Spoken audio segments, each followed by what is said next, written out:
Of course, each week you deal with new monsters, demons, ghosts, etc. But of course, it's all staged. There's no need to be scared of any of this junk. That you know of. You're welcome. But anyways, I was wondering if there was any time that something happened on the set that actually spooked you. You know what, it's really tough to get spooked when you're surrounded by like 40 crew members. You guys don't see them, you see 2 people on a scene. But what we see looking the other way is a lot of lights and 40 people. So it's not like, you know, you always If they were to turn the lights up here, this would be pretty much like the Supernatural set. Yeah, you wouldn't be scared because you would have a lot of people around. There are people... Well, at least this would be like the Teamsters portion. There's like people, 30 of them, 5 feet from you, and you guys don't see it, but we do. They're all right there. Like, what is that? Is that a baby or a baby ringtone? Oh. It is a baby. Now it's a deaf baby. I'm so sorry.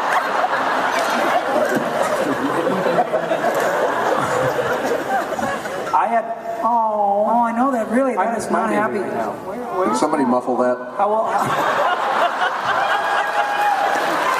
Where's the baby? How old is the baby? Really young. How old?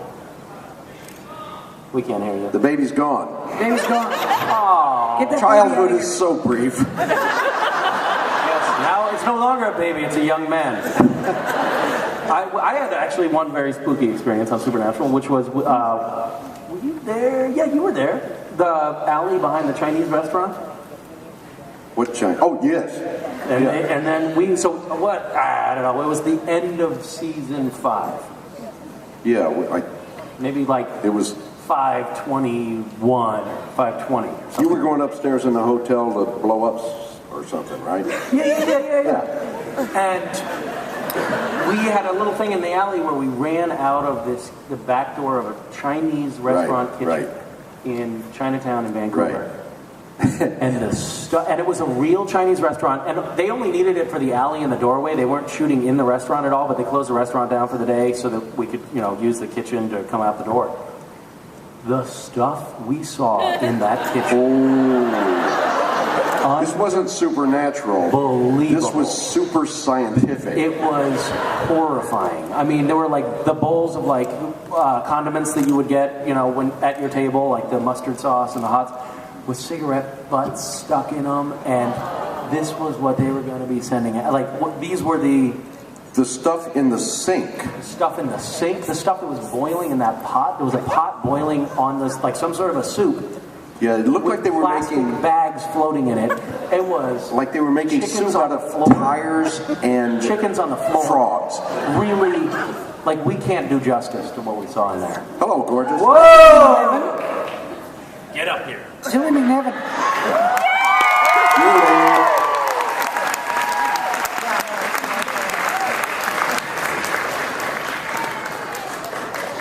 Julie, they're bringing you a chair. Julie McNevin, folks. Here comes the chair. Show them the bruises on your leg that I gave you last night. Yeah, Julie, Misha says that you're covered in bruises. Where did you get the bruises from last night? No comment. Do you know the thing that you do when you squeeze someone? Okay, oh sorry, I forgot. Where, my dad used to do it with me in the car, like squeeze my... No, seriously, I have, it hurt. And I think Misha did it, though, didn't he? No. Yeah, I heard you did. You inflicted all the pain on her. You get a microphone. My own? Yeah. I think this one works. It doesn't work, but... Yeah. Actually, yesterday she had one that didn't work. So it's a sore spot. Sorry, I decided to gate crash. Is that okay? Yes. Thank you. Gate crash? Did I just make that up? Is that real? You made it up, but it sounds good. No, we're glad you're here. You can liven up this way. And we have another question. Oh, hi. Hi, it's for Misha. Who? Season 4, when Castiel first arrived, they always called him Castiel, but within 15 episodes they called him Cass. I was wondering whether that was written in or whether it was just a casual slip within of... 15 episodes? Well, you actually were like, yeah. Exactly 15 episodes. did that happen? Was it written in, or was it just a They casual? were saving ink. I don't know. I think that it was, to be perfectly honest with you, I think that there's been some ongoing confusion as to how to pronounce Castiel's name. Jared was saying Castile for a while, and that was awkward because it was not right. But nobody corrected him, too, because he's like #1 on the call sheets. And everyone's like, oh, all right. I guess we'll shoot that and keep it. And I'm trying to remember. I think that Anna actually called you Cass, and you called me Cass? I think I did. So you started it. But that's because we were old friends. It's like a nickname. Or the writers didn't think you'd be able to say it. That also could be a good possibility. Just saying. Don't know why it happened. And now there's obviously a huge controversy over whether it's spelled huge. with one S or two. Cass, is it C-A-S or C-A-S-S? One! Well, some reputable news organizations would beg to differ, but It's one in the scripts. it's one of the scripts. Yeah. On the script. But again, they're saving ink. This question is for Jim. We've really gotten to see a lot of Bobby's character get more and more developed over time, and I was wondering, and I love that, whenever they reveal more about Bobby's character. And I was wondering where you would like to see Bobby go, what other layers you'd like to see uncovered. On whom? Bobby in a G-string? Is that what we're going with? Banana Enough hammock. letters in the alphabet, girl. Like Bobby in a G-string with just a baseball cap on. I'd pay to see that. She said, where would I like to see Okay. it go? Never mind. Oh, did I say that out loud? This is my fantasy, not yours. Okay. Okay. Fair enough. Gee whiz, I don't know. You know, I get asked vaguely related questions like what kind of stories do I like to see, and I'm just kind of, for the most part, happy to just show up and do whatever they put in front of me, and I don't have a lot of, oh, I'd like to see this or I'd like to see it. I mean, I started fiddling around with, I swore I would never write a script for this show, but I started kind of fiddling with one this year just because I thought it would be fun. No, don't get excited. The writing staff inadvertently shot it down by completely taking the story in a different, taking the season in a completely different direction so that my story doesn't work anymore.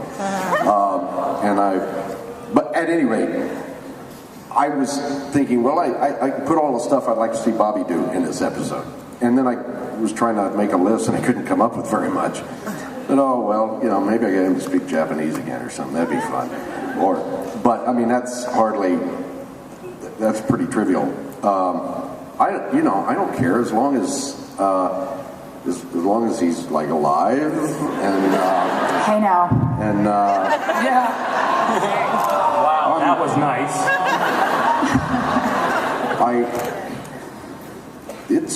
They asked what I wanted. I'm sorry for you, but this is about do I get mine. So I don't have a whole bunch. Sure, if they want to throw me into a Shark Tank filled with really pretty sharks, I'll go. But I don't have a great answer to that because I don't really care. I have fun playing what they put in front of me. Well, you kind of led into my question. I was wondering if either one of you could direct an upcoming episode with an unlimited budget. Is there anything you would like to do? Maybe a huge stunt scene or explosion or anything with your character? I would love to shoot a whale into space. I mean, obviously, there are budget constraints, but if we had unlimited resources, we would do that for sure. But you're God. You could do anything. There are rules, even. Well, first off, you're coming from a faulty premise because I wouldn't direct to save my life. You have to be there every day. And you have to get up and be there before anybody else, and you're usually there after pretty much everybody else. And that smacks way too much of work.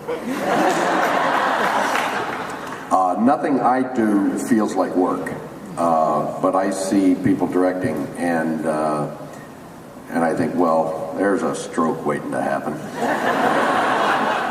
And I'm not really interested. So, but yeah, you know, I'm sure if I were forced into that situation, that there would. I put it this way: I would be on the call sheet the day they shot the cheerleaders washing cars, which I missed a couple of weeks ago. So you got that to look forward to. Spoiler alert. Hey. I think it would be. I think that they should take the show on the road a little bit, like shoot an episode in Hawaii, shoot an episode in Vegas, shoot an episode in Mongolia, do the whole like, you know, traveling thing, and then you actually shoot one in Kansas. Shoot one in Kansas, which would be amazing. It would be great if we did like a whole episode that was all puppetry or ventriloquy. That would be amazing. You already have your puppet. Animated version, like a South Park Supernatural, where there are no cast whatsoever. That would be great. The musical would be great. The drag show would be fantastic. What else? Mime? Can we do a mime? Full hour of mime television? Never been done before. Very avant-garde, very cutting edge. I think we should do a dance episode. The dance, so you think you can be on Supernatural? And then, yeah, I mean, and obviously the gay porn. So yeah. Julie or Samantha, what would you like to direct? Oh God, no! I'm like Jim. I don't get that. It looks like a heart attack waiting to happen. I could never do it. I don't understand it. I mean, you got to. Jensen stepped in, this year, and then I think even last year and directed. No, he directed. Was it the first one in season 6 the last or something? 2 years. Yeah. You really got to be into that. You really. It's not just roll up and see a shot and say that looks cool. You got to know lenses. You've got to know angles, and you can work in this business a lot. And I would have no idea where to even start with direction. You do have to be there at the beginning. You have to be there at the end. You also have to be responsible if it falls apart. How's my voice, you guys? So hell no. I'll be the actor that rolls in, eats craft service, swears a bit, throws a bit of attitude around, and then leaves. I will not be the director ever. I'm not that smart. She's cute, folks, but she's not that smart. That's me right there. No, never directing. Julie? Julie? Sure about that? Same. What she said. That's what she said. It's true. Yeah, it's way harder than you think, you guys. No, way it's harder. Well, it's a tough job. Shoot anything into space, what would it be? Besides you? Okay. Fair enough. Touche.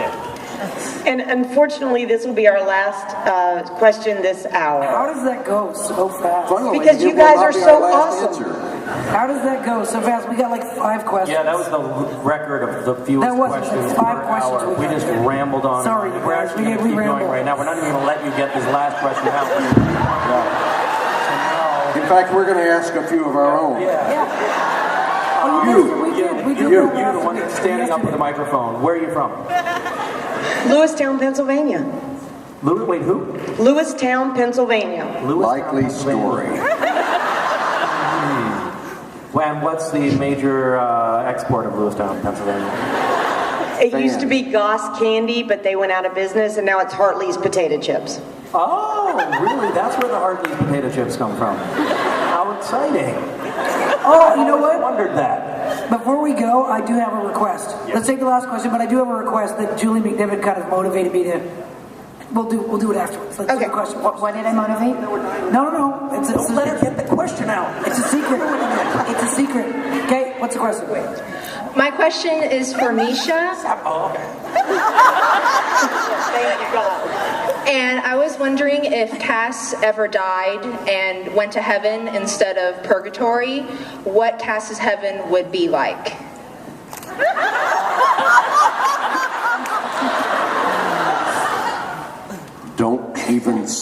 Cass's, hold on. I'm not going to go where you think I'm going to go. Oh, okay. Cass's heaven is a 13-year-old boy's room. I thought you were saying something Hold totally on. different there. Justin Bieber posters all over the walls. And Julie McNiven lying prone on the bed. I can't hear you. I don't know what you're saying. What did he say? Nothing. No, I really didn't hear it. I know. So, but we're good. That was the end? Was that the last question? Yes. That's very close to mine, except mine was David Niven lying prone. Oh wait, okay, now I have a request. Because Julie was talking about this. Julie was in a panel earlier, the Stargate thing, and they were talking about the word. Are there any young kids in this room right now? No. Okay, so the last panel I did. Well, I'm tired. You're two-timing. I know. Okay, and so I guess I was swearing a lot. What? Oh, you were there. I didn't mean to. It was just. It's a con. It would just come out. And so, You got everybody. I was saying something about how Patrick Gilmore played a wonderful douche on Killing. Oh, the Killing. Yeah. And then I had everyone in the audience yell the word douche. Just Well, for fun. there's a reason though, because if you really think about it, douche. She just was saying the douche is really not Yes, that bad a word. that's If you what we really were think talking about about. it, and guys, you're gonna be a little creeped out here, but if you look at what a douche is, it's really a piece of apparatus that cleans out a vagina. That's not a swear word. Like fuck, that's a swear word. Oh, Beav, I'm sorry.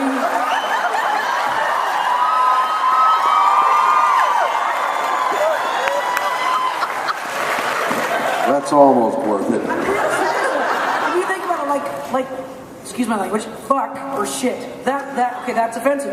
Douche really You is think? a piece of apparatus. No, seriously, just say it with me. Ready? Yeah, so I want everybody Jim, to when yell you were douche. studying at the Two, Royal stop Academy of talking. Dramatic One, Art, On three. Two, On three. three. And we now have a new ringtone. Thank you all very much. I love that. shame on all of Thank you you. for playing along. So, Misha, I'm more than willing to talk as long as you'd like to later, and you can ask me any questions you'd like to do that later. Just let me know. I got a few questions. How do you get invited here? We love everyone, and we love all four of these people, so let's give them a big round of applause. One second, hold.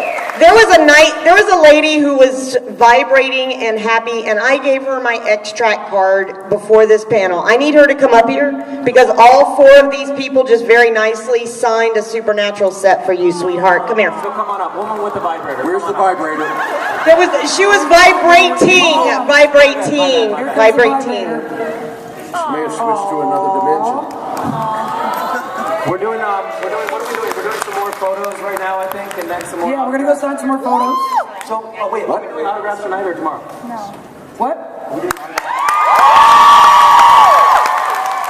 Come see us, say hi, and we'll shake your hand. We have another panel here tomorrow. You have another panel tomorrow? And then we're doing a lot of signing. We'll try to find a way to insult you face to face. And they're in Salon E at the Hilton. Please go see them. That's directly across from the Walk of Fame. They're in their own personal room. We have to They'll be in be a separate room because we don't wear clothes. Yeah, it's so hard to find you guys. apparently it wasn't appropriate. It's easy to find. We're the room that doesn't have a sign telling who's in it. Yeah, exactly. That's them, Salon E over there. And thank you all very much, and thank them for being here.